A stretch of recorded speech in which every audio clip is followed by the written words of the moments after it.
menjelaskan tentang apa itu ketenagakerjaan.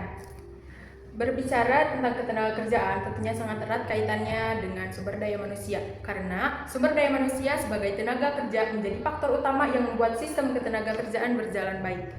Dalam definisi ketenagakerjaan, yang dimaksud dengan tenaga kerja sebelum masa kerja antara lain pemagangan dan pengumuman lowongan kerja. Tenaga kerja selama masa kerja antara lain perlindungan kerja, upah atau gaji, jaminan sosial dan kesehatan, jaminan keselamatan kerja, serta pengawasan kerja. Tenaga kerja sesudah masa kerja antara lain pesangon dan pensiun atau jaminan hari tua.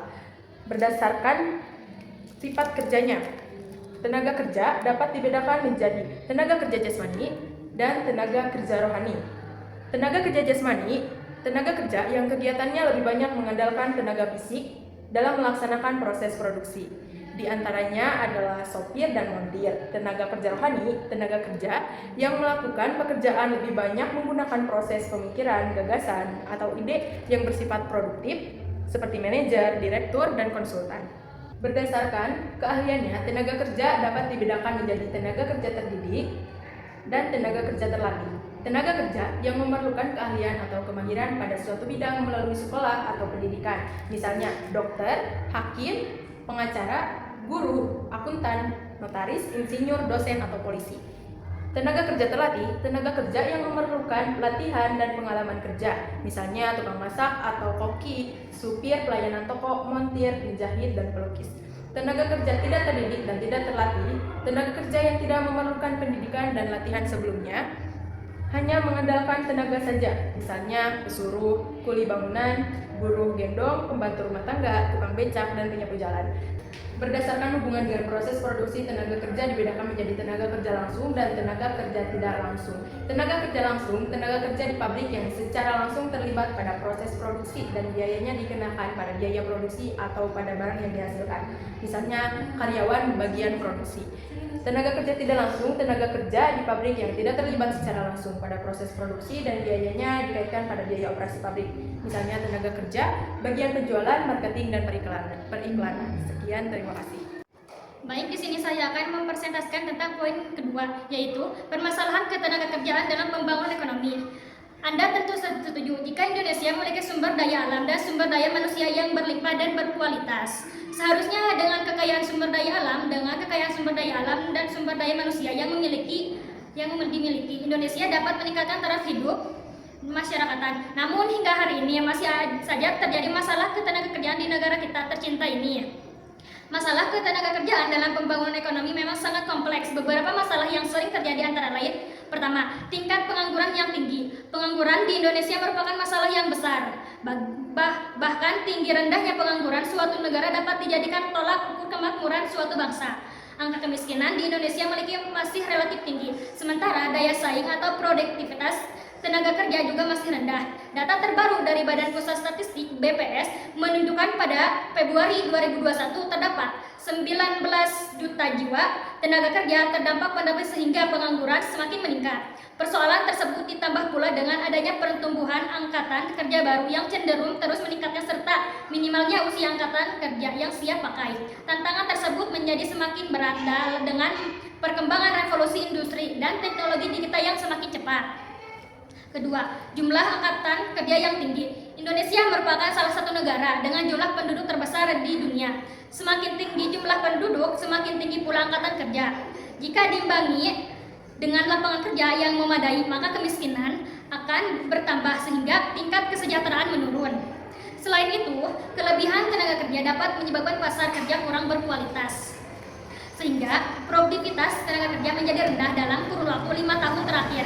Indonesia mengalami peningkatan dalam hal pertumbuhan lapangan kerja, namun tetap saja pencari kerja lebih banyak sehingga masih menjadi masalah yang terus diperhatikan pemerintah.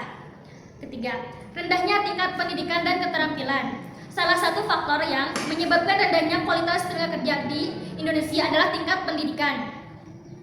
Tingkat pendidikan yang rendah berdampak pada keterampilan yang tidak sesuai dengan kualifikasi yang dibutuhkan perusahaan. Faktor ini sangat berpengaruh pada rendahnya penyerapan tenaga kerja di Indonesia.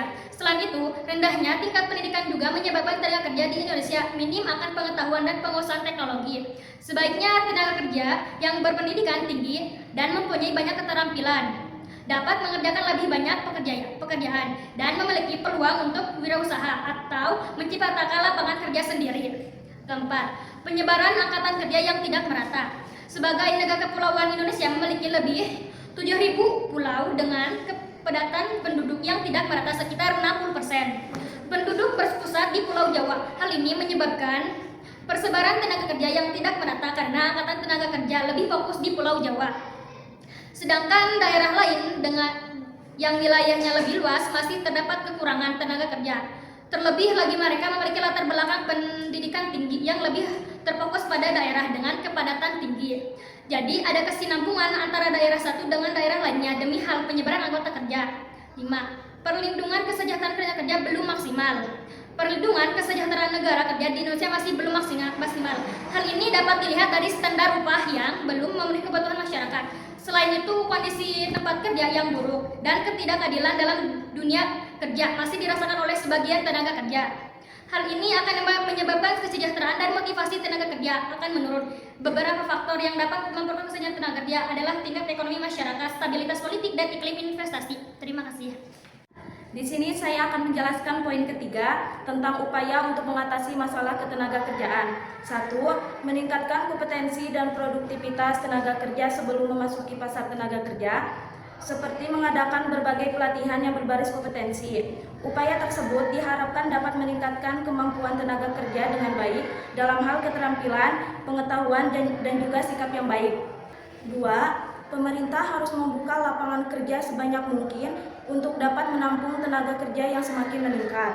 Misalnya, pemerintah membuka lowongan pekerjaan untuk posisi pegawai negeri ataupun mendorong pihak swasta di sektor industri bagi tenaga kerja yang siap pakai. 3. Mendorong tumbuh berkembangnya usaha-usaha mandiri atau industri rumah tangga. 4. Pemerintah harus menerapkan kebijakan upah yang adil sehingga dapat meningkatkan kesejahteraan perekonomian tenaga kerja di Indonesia. 5. Meningkatkan perlindungan tenaga kerja seperti penerapan norma kerja dan jaminan sosial tenaga kerja. 6. Meningkatkan kualitas pelayanan penempatan dan pemberdayaan tenaga kerja. Baik, kesimpulannya, ketenaga kerjaan adalah inti dari perekonomian karena berperan sebagai produsen dan konsumen.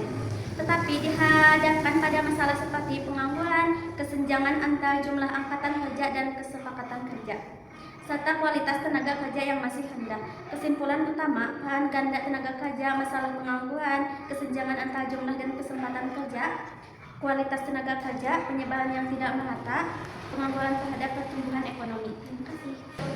Terima kasih atas perhatiannya. Kami berharap presentasi ini dapat memberikan informasi yang bermanfaat tentang ketenagakerjaan. Mari kita bekerja sama untuk meningkatkan kualitas tenaga kerja dan meningkatkan kesempatan kerja. Sekian, wassalamualaikum.